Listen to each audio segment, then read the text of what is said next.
السلام علیکم پیارے دوستو، آج کی اس ویڈیو میں ہم آپ کو امریکہ میں رہنے والے ایک مسلم بھائی کی کہانی بتانے والے ہیں کہ ان کے ساتھ میں ماہ رمضان المبارک کے مہینے میں قرآن کریم کا ایک ایسا کرشمہ ہوا کہ جس کو دیکھ کر کے کرسچن بھی مسلم بن گئے، اور اس کرشمے کو جان کر کے آپ بھی حیران ہو جائیں گے اور آپ کا ایمان تازہ ہو جائے گا۔ تو چلیے بنا کسی دیری کے اس بھائی کی کہانی ان کی زبانی بتاتے ہیں۔ تو بنا کسی دیری کے جلدی سے آپ اس ویڈیو کو ایک لائک کر دیں اور اس چینل کو بھی سبسکرائب کر لیں۔ تو میرے پیارے دوستو، امریکہ میں رہنے والے بھائی کہتے ہیں، میرا نام ریحان ہے، میں 28 سال کا ہوں، میں اور میرا دوست امریکہ میں رہتے ہیں۔ میرا دوست ایک عیسائی آدمی ہے، ہم دونوں ایک ہی فیکٹری میں جاب کیا کرتے تھے اور ایک ہی کرائے کے روم میں رہا کرتے تھے۔ جب بھی میں قرآن شریف کی سورت کی تلاوت کرتا تو میرا عیسائی دوست وہیں پر بیٹھ کر کے بڑے توجہ سے سنا کرتا تھا اور اسے وہ تلاوت بہت پسند آتی تھی۔ پھر ہم دونوں نے یہ پلان بنایا کہ کیوں نہ ہم لوگ اپنا بزنس شروع کریں۔ میرے پاس جو تھوڑے پیسے تھے اس کو لیا اور میرے دوست کے پاس جو تھوڑے پیسے تھے اس کو لیا، اور ہم لوگوں نے ایک زمین کا ٹکڑا خریدا جہاں پر ہمیں اپنی فیکٹری کھولنی تھی۔ ہم لوگوں نے فیکٹری کھولنے کا سارا انتظام کر لیا۔ جب ہم لوگوں نے کاغذ کی تیاری کرنا شروع کری تو ایک بہت بڑی رکاوٹ آ رہی تھی کہ جہاں پر ہم لوگوں نے زمین خریدی تھی وہاں پر کسی طرح کی کوئی فیکٹری نہیں کھول سکتے تھے، کیونکہ وہاں پر سرکار نے الاؤ نہیں کیا تھا کہ یہاں پر کوئی فیکٹری کھولے۔ اب یہ بات ہم لوگوں کو بعد میں پتہ چلی اور اسی لیے میں اور میرا دوست بہت زیادہ پریشان ہو گئے، کیونکہ ہمارے پاس جو پیسے تھے وہ زمین خریدنے اور فیکٹری کے کاغذ اور سامان خریدنے میں خرچ ہو چکے تھے۔ ہم نے اپنی جاب بھی چھوڑ دی تھی اور اسی بات سے ہم لوگ بہت زیادہ پریشان تھے۔ ہم اپنے روم میں بیٹھے یہی سوچ رہے تھے کہ آگے اب کیسے کیا کیا جائے کہ اتنے میں ایک شور اٹھتا ہے کہ ماہ رمضان المبارک کا چاند نظر آ گیا۔ مبارک ہو سبھی کو، ماہ رمضان المبارک کا چاند نظر آ گیا۔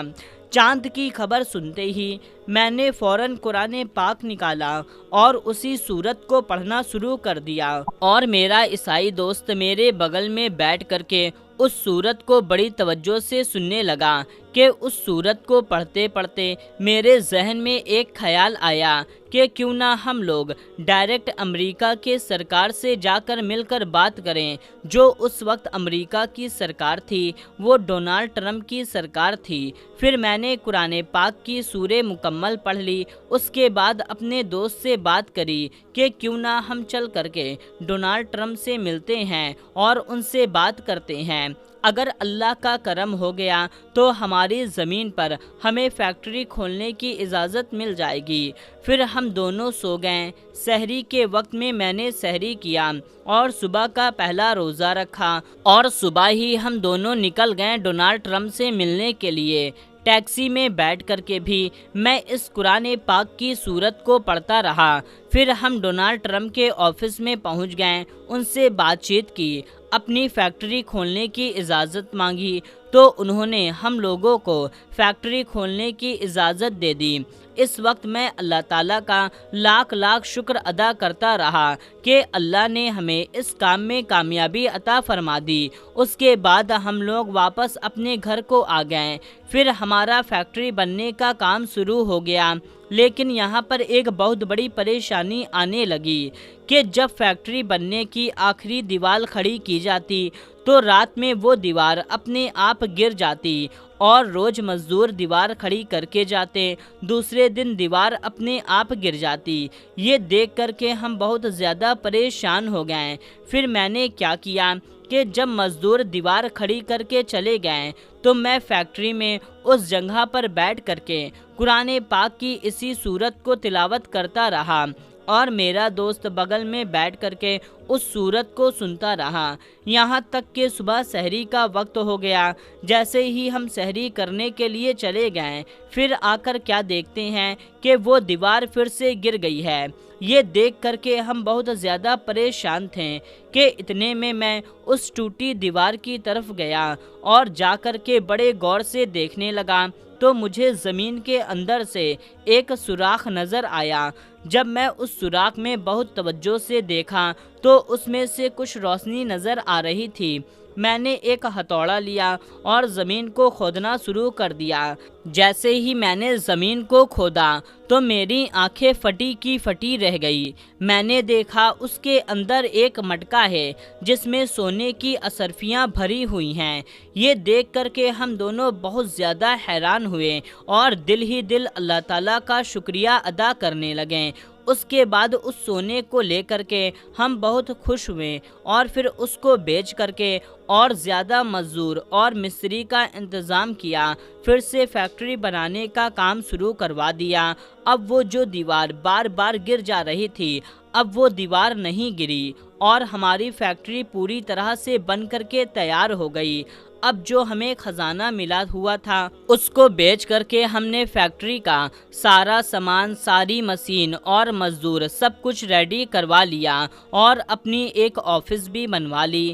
شروع میں تو ہمارا کام نہیں چل رہا تھا۔ میں دن بھر روزہ رکھتا اور رات میں قرآن پاک کی اس سورت کو پڑھتا۔ میرا دوست بڑے توجہ کے ساتھ اسی سورت کو سنتا۔ ایسے ہی دن بیتتے رہے۔ آج عید کا دن تھا۔ میں صبح سو کر اٹھا اور قرآن پاک کی سورت کو تلاوت کرنے لگا۔ میرا دوست سن ہی رہا تھا کہ اتنے میں ہمارے پاس ایک کال آتی ہے جس میں ہمیں بہت بڑا آرڈر ملتا ہے، جن کو سن کر کے ہماری خوشی تو پھولے نہیں سما رہی تھی۔ ہم بہت زیادہ خوش تھے کہ آج ہماری تو ڈبل عید ہو گئی۔ اس کے بعد میں اللہ کا شکر ادا کرنے لگا۔ پھر میرا عیسائی دوست مجھ سے کہتا ہے، ارے میرے بھائی بتاؤ، آخر یہ جو تم سورت پڑھتے ہو جس میں مجھے اتنا سکون ملتا ہے، آخر اس کا مطلب کیا ہے؟ مجھے اس کا مطلب تو سمجھاؤ۔ جب میں اس کو اس کا مطلب سمجھایا تو اس کے آنکھوں میں آنسو آ گئے، اس کے دل میں ایمان کی روشنی جاگ گئی۔ اس نے اپنی زبان سے کلمہ پڑھتے ہوئے مسلمان بن گیا۔ پھر ہم دونوں نے مل کر کے عید کی نماز ادا کری اور شکرانے کی نماز ادا کری اور اللہ تعالیٰ کا شکریہ ادا کیا کہ آج تو میری خوشی کا ٹھکانہ ہی نہیں تھا۔ ہمیں اتنا بڑا آرڈر مل گیا اور میرا دوست بھی جو ایک عیسائی تھا وہ مسلمان بن گیا۔ پھر یوں ہی وقت بیتتا رہا، ہمارا کام تیزی کے ساتھ چلتا رہا۔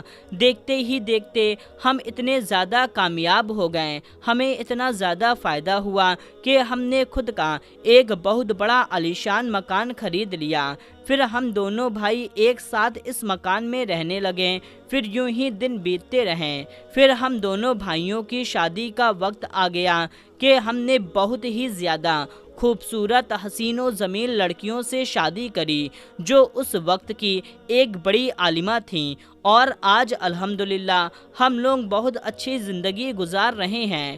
ہماری دنیا اور آخرت دونوں سنور رہی ہے۔ سبحان اللہ، الحمدللہ۔ تو میرے پیارے دوستو، دیکھا آپ نے ریحان بھائی کی زندگی قرآن پاک کی تلاوت سے کس طریقے سے بدل گئی۔ یہ قرآن پاک کا کرشمہ ہی ہے۔ بے شک جو قرآن کریم کو پڑھتا ہے اللہ تبارک و تعالیٰ اسے ہر جگہ کامیابی عطا فرماتا ہے۔ آپ کسی بھی مشکل میں ہوں، کتنے بھی بڑی مشکل میں ہوں، آپ کا کوئی کام پھنسا ہوا ہے، آپ قرآن پاک کی تلاوت کریں، انشاءاللہ تبارک و تعالیٰ آپ کو کامیابی ضرور ملے گی۔ آپ کو جب بھی کوئی مشکل آئے تو آپ قرآن پاک کی کوئی بھی سورے، کوئی بھی آیت کو کھول کر کے پڑھنا شروع کر دیں۔ میرے پیارے دوستو، کیا آپ یہ نہیں جاننا چاہیں گے کہ ریحان بھائی کون سی سورت کی تلاوت کیا کرتے تھے؟ تو ہم آپ کو بتاتے ہیں کہ وہ سورہ ہے سورہ یاسین، سورہ رحمان۔ تو آپ بھی قرآن پاک کی ہر ایک سورے کی تلاوت کیا کریں، قرآن پاک کی تلاوت کریں، اللہ تعالیٰ آپ کو ہر جگہ کامیابی عطا فرمائے گا۔ آخری میں بس اللہ تعالیٰ سے یہی دعا کریں گے کہ اللہ تبارک و تعالیٰ ہم سب کو قرآن پاک کو پڑھنے اور سمجھنے کی توفیق عطا فرمائے، ہم سب کو دونوں جہاں میں کامیابی عطا فرمائے، ہمارے ماں باپ کے گناہوں کی معافی عطا فرمائے، آمین اللہم آمین۔ دوستو کمنٹ میں آمین ضرور ٹائپ کیجیے گا اور اس ویڈیو کو ثواب کی نیت سے، صدقہ جاریہ کی نیت سے اور بھی لوگوں تک شیئر کر دیجیے۔ تو دوستو ملتے ہیں، تب تک کے لیے السلام علیکم، اللہ حافظ۔